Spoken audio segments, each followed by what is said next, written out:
पदं शत्रुबुद्धि विनाशाय दीपज्योति नमस्तुते।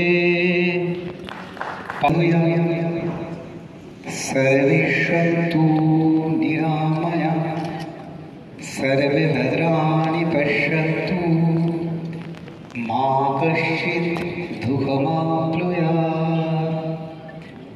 ॐ संगच्छध्वं संवदध्वं संगो मना सृजानितम्। ॐ शान्ति। আমাদের রীতি অনুযায়ী আমরা শঙ্খবাদন দিয়ে শুরু করি। আজকে আমাদের জাগরণ, আমাদের চেতনা, আমাদের সাংস্কৃতিক পুনরুদ্ধারের আমরা সূচনা করলাম এই শঙ্খবাদনের মাধ্যমে। প্রদীপটা একটু নিভিয়ে দেবেন, প্রদীপের সলতেগুলো একটু নিভিয়ে দেবেন, কেউ একটু প্রদীপটা নিভিয়ে দেবেন।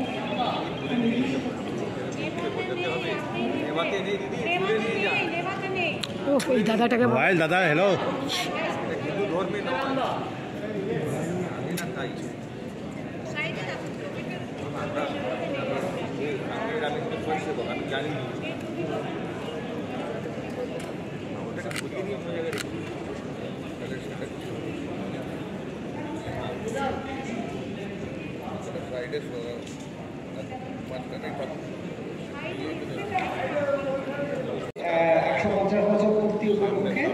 তারা একসঙ্গে শাঁখ বাজাবেন। একই সঙ্গে আমরা বঙ্কিমচন্দ্র, ভারত মাতার যে মূর্তি আছে এবং শ্যামাপ্রসাদের সেই মূর্তিতে মাল্যদান করব, অর্থাৎ শঙ্খবাদন হোক আর ওদিকে মাল্যদান হোক। যাদের কাছে শঙ্খ আছেন, যারা এনেছেন, তারা শঙ্খবাদন শুরু করুন। 150 বছর পূর্তি উপলক্ষে 150টি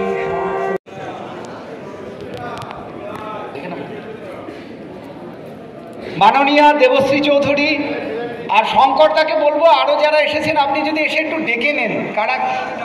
সজলদা, সজল ঘোষ,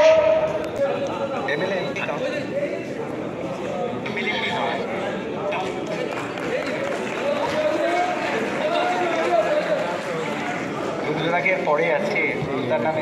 বরণ করার অর্থ সম্মান জানানো এবং এই দাবিকে জোরদার করা যে শ্যামাপ্রসাদের মূর্তি আমাদের চাই। বংশধর, আমার সামান্য একটা কথা বলতে ইচ্ছে করছে, যদি আপনারা সুযোগ দেন বলবো।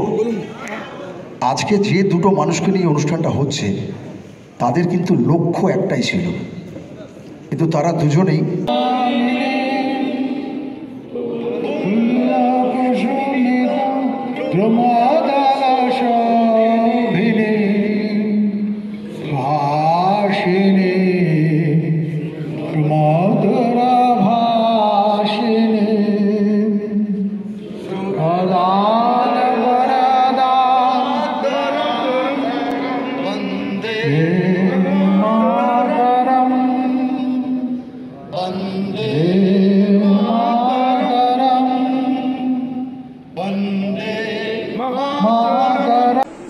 বন্দে মাতরমের 150 বছর পূর্তি এবং তার সঙ্গে সঙ্গে আজ 23শে জুন।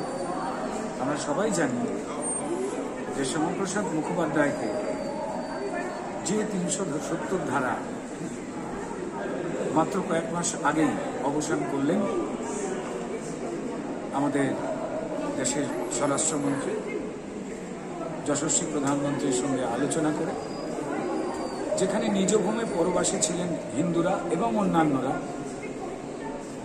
যে কাশ্মীরে তাদের ঢোকা ঘোরা বেড়ানোর জন্য জায়গা উন্মুক্ত হয়ে উন্মুক্ত নয়, সেই প্রথা ভাঙল। এবং এইটার জন্যই শ্যামাপ্রসাদ মুখোপাধ্যায় দৌড়ে গিয়েছিলেন এবং তাকে প্রাণ দিতে হয়েছিল, ষড়যন্ত্র করে মারা হয়েছিল। তার এই বলিদান দিবসে শ্রদ্ধার্ঘ্য জানাতে আমাদের নাটক রয়েছে, সত্য শ্যামাপ্রসাদ রয়েছে, আরও অন্যান্য সাংস্কৃতিক অনুষ্ঠান। বিদগ্ধ ব্যক্তিরা কিছু আলোচনাও করবেন, অনেক সম্মানীয় অতিথিরা এসেছেন, আমাদের রাষ্ট্রবাদী জাতীয়তাবাদী ভাইরা এসেছেন, যারা এই দেশকে ভালোবাসে, দেশের সত্যিকারের ইতিহাসকে সম্মান করতে চায়। তো তেমনই আমি এসেছি, আর আমার যেহেতু নাটকের টিম এসেছে, তো ফলত থাকতেই। তৃণমূল মানেই তোলাবাজি, বোমাবাজি, দেশবিরোধী কার্যকলাপ, বিরোধীদের মারধর করা, এটাই তাদের কালচার। তাই একটা নির্বাচন, উপনির্বাচন, সে সিটটা তাদেরই ছিল, মারা যাওয়ায় তার মেয়ে জিতেছে, আর ওখানে লড়াইয়ের জায়গায় এই নির্বাচনে সাধারণ পটকা ফোটানোর কথা নয়। পুলিশ যেখানে শব্দবাজি নিষিদ্ধ করে বিরোধীরা, আর সেখানে কি করে বোমা আসে এবং সেই বোমা বিস্ফোরণে একটা মেয়ের প্রাণ যায়, তাহলে ভাবুন যে দলটি কীভাবে চলছে, এদের কালচার কি দাঁড়িয়েছে। আগামী দিন বাংলার মানুষ অনুভব করুক যে বিগত নির্বাচনে জেতার পর কত মানুষকে ঘর ছাড়া, মা বোনের ওপর অত্যাচার হয়েছিল, ভাঙচুর হয়েছিল, মিথ্যা কেস তো আছেই, অত্যাচারিত হলে থানায় গিয়ে তারা এফআইআর পর্যন্ত করতে পারে না। তাহলে আগামী 26-এর নির্বাচনে জিতলে তাহলে বাংলায় কী ধরনের বোমাবাজি হবে, কত অত্যাচার হবে, এটা ভাবার জন্য বঙ্গবাসীকে আমি অনুরোধ করব। কালীগঞ্জের আজকে ভোটের নির্বাচনে ফলাফল এসছে এবং তারপরেই একজন 11 বছরের নাবালিকা তাকে বোমার আঘাতে মৃত্যুবরণ করতে হবে। কী বলবেন বিষয়টা? এটা অত্যন্ত দুঃখজনক। এই যে বাংলায় নিরীহ মানুষের প্রাণ যাচ্ছে, এটা তো প্রথম নয়। বাংলা দেখেছে যে বহু বছর ধরেই নিরীহ মানুষ, বিশেষ করে বাচ্চাদের এবং মহিলাদের প্রাণ যে কোনো জিনিসে চলে যাচ্ছে। হয় সেটা কোনো বাজির কারখানা যেখানে বোমা তৈরি হচ্ছে, নয় বাস, সরকারি বাস অত্যন্ত দ্রুত গতিতে চালিয়ে মাকেও মেরে দিচ্ছে, বাচ্চাকেও মেরে দিচ্ছে। আর আজকে যেটা দেখলাম সেটা তো অত্যন্ত দুঃখজনক। একটা বিজয় উল্লাসে সংযম বলে কথাটা ভোকাবুলারি থেকে বেরিয়ে গেছে। সংযম থাকলে তো এটা হয় না। আনন্দ নিশ্চয়ই করবে, জিতেছে আনন্দ করবে, কিন্তু সেই আনন্দের মধ্যে যে আজকে অশ্রুজল পড়লো, তাতে আনন্দ কি থাকবে? যার বাড়ির বাচ্চা চলে গেল, তার বাড়ির যে ঘটনাটা ঘটলো, এই ঘটনার যে ইম্প্যাক্ট, এই ঘটনার ছোঁয়া পুরো কালীগঞ্জে লাগলো। আমি বহুদিন ধরেই দেখছি যে এই সরকার আসার পরে এবং এর আগেও যে সরকার ছিলেন, জীবনের মূল্য এরা কমিয়ে দিচ্ছে। মানুষের জীবনের কিন্তু মূল্য আছে। যে কোনো জায়গায় যে কোনো সময় ঘটনা ঘটে যাচ্ছে, মানুষের নিরীহ মানুষের প্রাণ চলে যাচ্ছে। এর জন্য বাংলার মানুষকে অনেক সচেতন হতে হবে।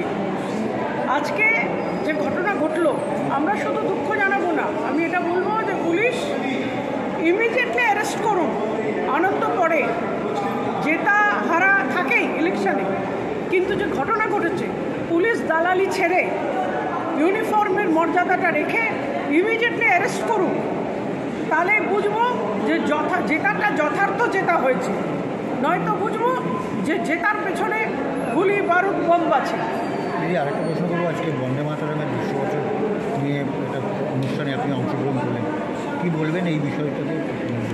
না, বন্দে মাতরম আমাদের ঋষি বঙ্কিমচন্দ্রের যে একটা অনবদ্য সৃষ্টি, শুধু তাই নয়, সারা ভারতের মান মর্যাদা স্বাধীনতার সময় থেকেই বন্দে মাতরমের মাধ্যমে আমাদের এই স্ট্রাগল, ফ্রিডম স্ট্রাগল যেটাকে বলা হয়, স্বাধীনতার আন্দোলন থেকে শুরু করে আমাদের জীবনের সমস্ত দুঃখ, কষ্ট, আনন্দ মায়ের জন্য, যে ভারত মায়ের জন্য, সেটা বন্দে মাতরম এই যে অনবদ্য সৃষ্টি, এর মধ্যে থেকে আমরা বুঝতে পারি। অবশ্যই বন্দে মাতরমের আলাদা একটা সম্মান পাওয়া উচিত এবং তার জন্য যারা অর্গানাইজার, আপনারা দেখেছেন যে অশ্বিনীজি এসেছেন, উনি PIL করেছেন। আমরা আশা রাখবো যে সুপ্রিম কোর্টে যেহেতু সাবজুডিস ম্যাটারটা, সুপ্রিম কোর্ট এটাকে সেই চোখেই দেখবেন, সেই সম্মান এবং সেই ত্যাগের চোখেই দেখবেন। 2026-এর বিধানসভা নির্বাচন রয়েছে, অবাধ এবং শান্তিপূর্ণ নির্বাচনকে এই পরিস্থিতিতে? পশ্চিমবাংলায় কোনো অবাধ শান্তিপূর্ণ নির্বাচন হয় না, লড়াই করে ভোট করতে হয়। এটা আমরা আগেও করেছি, আগামী 26-এও করব।